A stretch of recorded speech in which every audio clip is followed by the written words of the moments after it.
झारखंड में जयराम महतो और उनकी पार्टी भले ही खरे शब्दों का इस्तेमाल करती हो, पर बात सटीक कहती है। ऐसे में जेएसएससी सीजीएल पेपर लीक मामले पर एक बार फिर टाइगर जयराम महतो की पार्टी ने एक्स पर पोस्ट कर झारखंड कर्मचारी चयन आयोग पर सीधा निशाना साधा है। पोस्ट में लिखा है, the artist JSSC PGT lab assistant CGL January CGL सितंबर।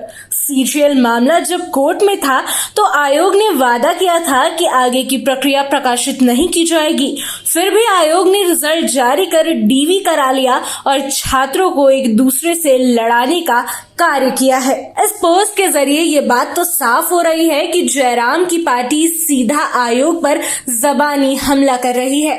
ऐसे में सोचने वाली बात यहाँ ये है कि जब जेएसएससी सीजीएल पेपर लीक का मामला कोर्ट में लंबित था और आयोग ने ये भी दावा किया था कि वह रिजल्ट प्रकाशित नहीं करेगा, उसके बावजूद भी आयोग की तरफ से डॉक्यूमेंट वेरिफिकेशन की तारीख क्यों निकाली गई थी। यहाँ तक कि जनवरी के महीने में कई अभ्यर्थियों का डॉक्यूमेंट वेरिफिकेशन भी हुआ था। ऐसे में क्या सचमुच जयराम की पार्टी जो छात्रों को एक दूसरे से लड़ाने का दावा कर रही है, वो आयोग की सोची समझी हुई साजिश थी? क्या आयोग की तरफ से डीवी लिस्ट निकालकर वेरिफिकेशन की प्रक्रिया कराकर छात्रों के बीच फूट डालने की कोशिश की जा रही थी, या फिर डीवी लिस्ट की आड़ में आयोग पेपर लीक का मामला दबाना चाहती थी? बता दें कि जेएसएससी सीजीएल पेपर लीक का मामला फिलहाल कोर्ट में है और सीआईडी इस मामले की जांच कर रही है। साथ ही इस मामले में करीबन आधा दर्जन से ज्यादा लोगों को भी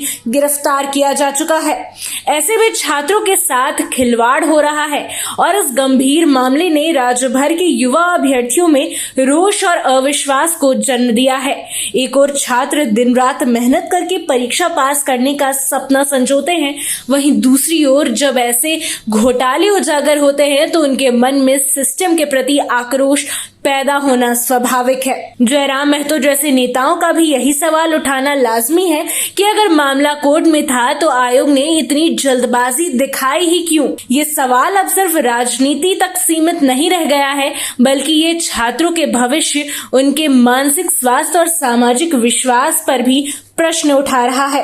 ऐसे में इस पूरे घटनाक्रम से ये भी साफ है कि जेएसएससी पर छात्रों का भरोसा अब डगमगाने लगा है। राज्य सरकार और जांच एजेंसियों की जिम्मेदारी बनती है कि वे इस मामले को पूरी पारदर्शिता के साथ जांचें और दोषियों को सख्त सजा दिलाएं। साथ ही आयोग को चाहिए कि वो अपने कार्यों में अधिक संवेदनशीलता और ईमानदारी दिखाए, ताकि छात्रों के मन में ये भावना न रहे कि उनके साथ अन्याय हुआ है। यदि समय रहते सही कदम नहीं उठाए गए तो ये पेपर लीक का मामला केवल एक कानूनी लड़ाई नहीं, बल्कि युवा पीढ़ी के मनोबल को तोड़ने वाला एक उदाहरण बन जाएगा।